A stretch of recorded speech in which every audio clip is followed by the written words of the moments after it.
Warframe has one of the best free-to-play models in the market right now. You can earn almost every single item in this game without paying actual money. Whether it be weapons, inventory space, even cosmetics. Every single thing is out there for you to earn. That being said, it's not easy to earn the in-game currency, Platinum. Now if you're looking for a video that will teach you how to get a large amount of Platinum very quickly, then this is not the video you want. Over my time of playing, I've earned myself probably around 3,500 plus Platinum in game. And almost all of these have come in very small amounts, very slowly. I have made a few large trades here and there, but they're very few and far between. I'll be sharing my insights into what I feel is the best way to earn a steady, constant amount of Platinum. Now the most obvious method of earning Platinum is of course Prime Parts. These used to be the go-to method of earning Platinum, but honestly on PS4 at least, I feel it's now not worth it. Prices for even entire sets are sometimes below 100 and mostly around 50. The steep drop in the value of Prime Parts I blame mostly on the large amount of players now playing Warframe. Whatever Prime Parts you are selling, there's bound to be about 500 other people who are selling it at the same time. Along with this, it's also very easy to obtain rare Prime Parts now. You just have to get 4 Radiant Relics and in around 2 to 3 rounds you have your Prime Parts. Thirdly, of course, there are the low ballers. As annoying as these guys are, they do unfortunately influence the market. You'll find plenty of people trying to buy entire Prime sets, sometimes for just around 10 Platinum.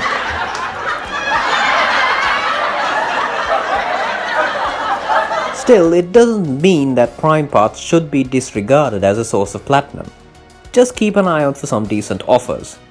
I wouldn't honestly recommend selling whole sets at the moment. It seems that single Prime Parts generate far more Platinum, at least in the PS4 market.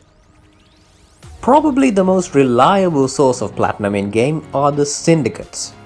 Every Syndicate will allow you to buy certain Arcwing weapon parts, certain Warframe and weapon augment mods, and of course special weapons. Now my word of advice, never waste your Syndicate points on the Syndicate weapons, unless you're buying them for yourself, that is. As I remember, the secondaries will cost you 100,000 points and the primaries and the melee weapons will cost you 125,000 points each, and unfortunately they will not sell above 50 Platinum. I've even seen some people trying to sell them for at least 20 just to get rid of them.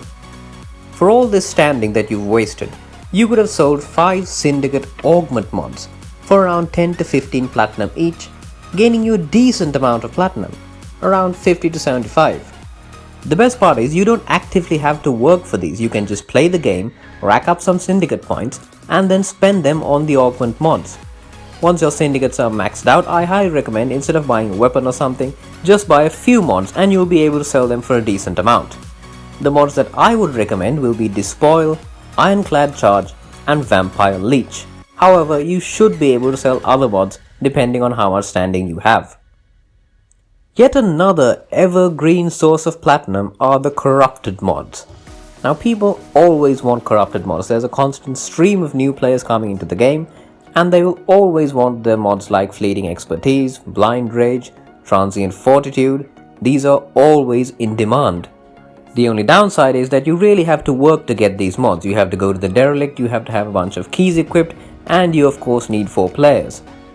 Some of them are unfortunately somewhat useless and not really wanted by most people. On the other hand, there are certain mods that are a little rarer than the rest. Mods like Blind Rage, Transient Fortitude, Fleeting Expertise, Overextended. If you look at the trade chat, you'll almost always find a request to buy one of these. These can be sold off for around a decent 10 to 20 Platinum each, depending on the buyer. There are of course always people willing to buy them for like 5 or 8, never sell these mods for less than 10. Aura mods. Now these are only awarded in special alert missions, so you'll have to keep an ear to the ground if you want to know when to get them. Mods like Energy Siphon, Steel Charge and Corrosive Projection are the recommended aura mods. These mods will sell for around 10 to 15 platinum each. As always, there are people who are willing to buy lower. There are certain aura mods like the Scavenger series, which will increase the amount of ammo you get every pickup, but these are barely used, so I wouldn't recommend going after them. Another bunch of mods I'd highly recommend getting are the dual stat elemental mods.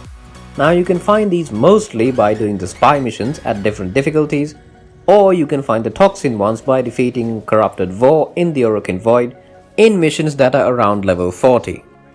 Some of these mods are rarer than the others, so you should be wary when selling them.